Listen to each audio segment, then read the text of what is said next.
I still remember the day I met Tom. He was this confident, athletic guy with a charming smile, and I was in awe of how easily he made friends. We met in graduate school, me finishing my master's and him still an undergraduate. It wasn't love at first sight, but it felt right, steady, like something I could build a life on. When we got married, I believed in partnership. I quit my job to take care of our newborn son, thinking we'd support each other no matter what. But life had other plans. Tom's job as a personal trainer didn't bring in enough money, so I went back to work when our baby was just 6 months old.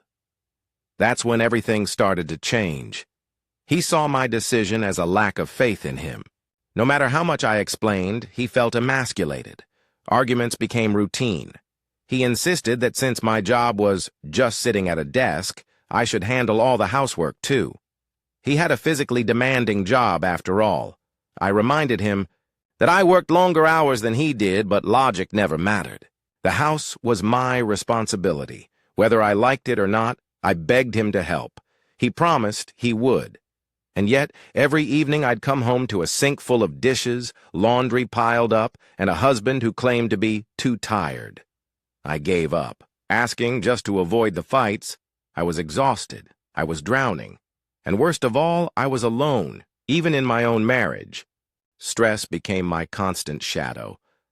I carried it everywhere, through long work days, into the silent, suffocating walls of my home, and deep into the nights when I lay awake, staring at the ceiling, wondering how my life had turned into this.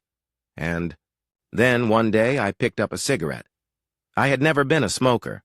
It wasn't about the nicotine. It was the ritual, the quiet moment outside, the deep breath in, the slow exhale. The illusion of control. Tom laughed when he saw me, mocked me. "Oh, look at you," he sneered. "Trying to show off how stressed you are. Like my exhaustion was some performance for attention. Like I wasn't barely holding myself together. But the worst part? He didn't just belittle my struggles. He made them the punchline of his jokes. At dinner with friends, he'd smirk and say, 'You know my wife? The one who burns toast and calls it cooking?' Or, 'She hired a maid because apparently running a household is too much for her.' I'd try to defend myself, to remind him that I was the one working full-time, raising our son, doing everything. But he'd just chuckle and say, 'Relax, it's a joke.' I stopped arguing. I stopped reacting at all.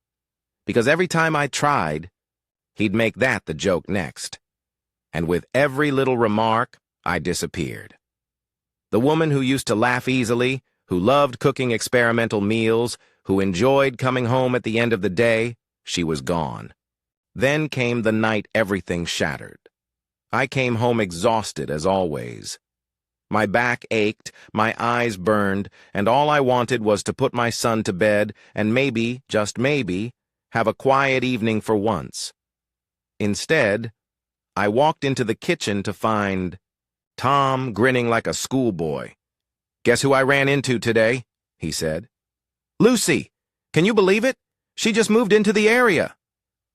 Lucy, his high school sweetheart, the one his friends still joked about years after they broke up, the one who, apparently, had been the girl, the one he had loved before me. Before I could even process this information, he dropped the real bombshell. I invited her over for dinner. No warning, no consideration, just his decision, made for us. I wanted to say no.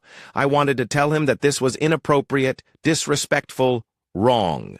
But I knew exactly what would happen if I did. He'd roll his eyes, call me insecure, say I was making a big deal out of nothing. So I swallowed my anger, smiled, and cooked dinner for my husband's ex-girlfriend. But nothing could have prepared me for what happened next.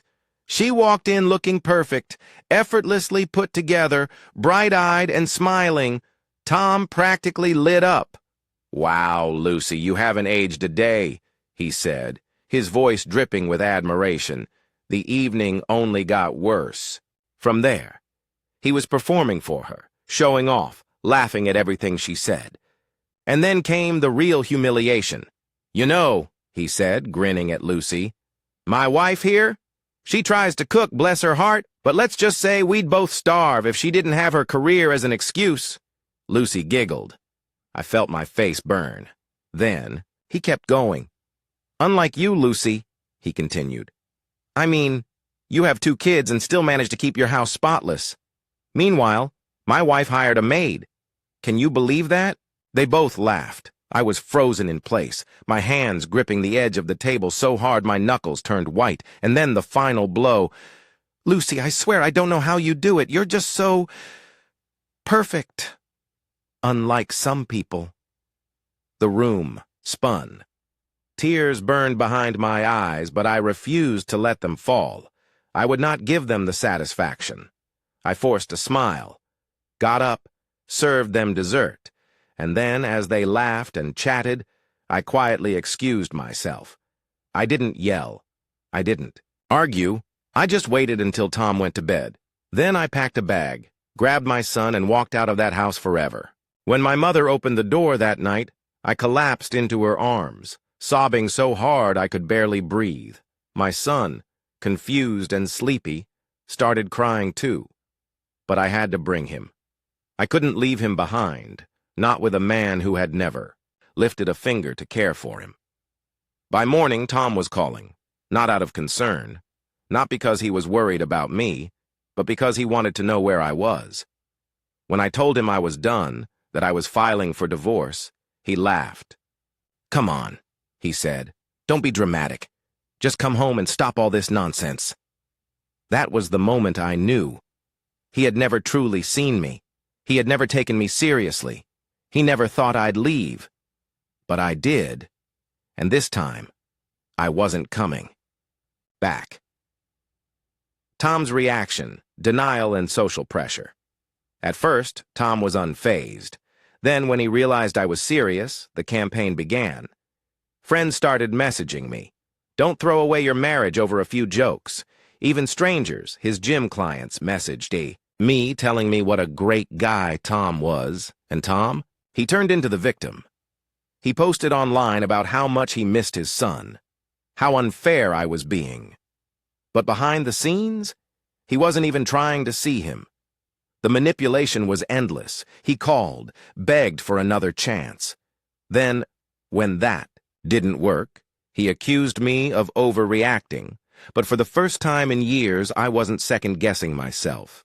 I was done. Then, something I never expected happened. Tom came to visit our son, and he was different, not defensive, not dismissive. He listened. He didn't try to control the conversation. He didn't brush off our son's stories. He sat there, genuinely engaged, asking questions, laughing with him. And then, when our son excitedly told him about his new obsession with space, Tom actually paid attention. A few days later, he came back with a spaceship puzzle. I watched, stunned as they sat on the floor together working on it. And for the first time in years, I saw something I had given up on, effort. Not for me, but for our son. I called my lawyer.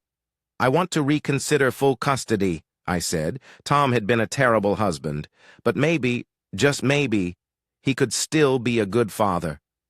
We finalized the divorce, agreed to co-parenting. Now my son has 2 homes, and for the first time in years, I have peace. If you're reading this and wondering if you should leave, trust yourself. You don't need some huge dramatic reason. Sometimes the slow breaking of your heart is reason enough. And if they swear they'll change, let them prove it, because you deserve more than just surviving. You deserve to live. I appreciate all of your help and guidance during this trip. When I was having self-doubt, your advice kept me going and helped me make choices that would benefit my son and myself. This community has been an amazing source of insight and strength. Thank you for watching.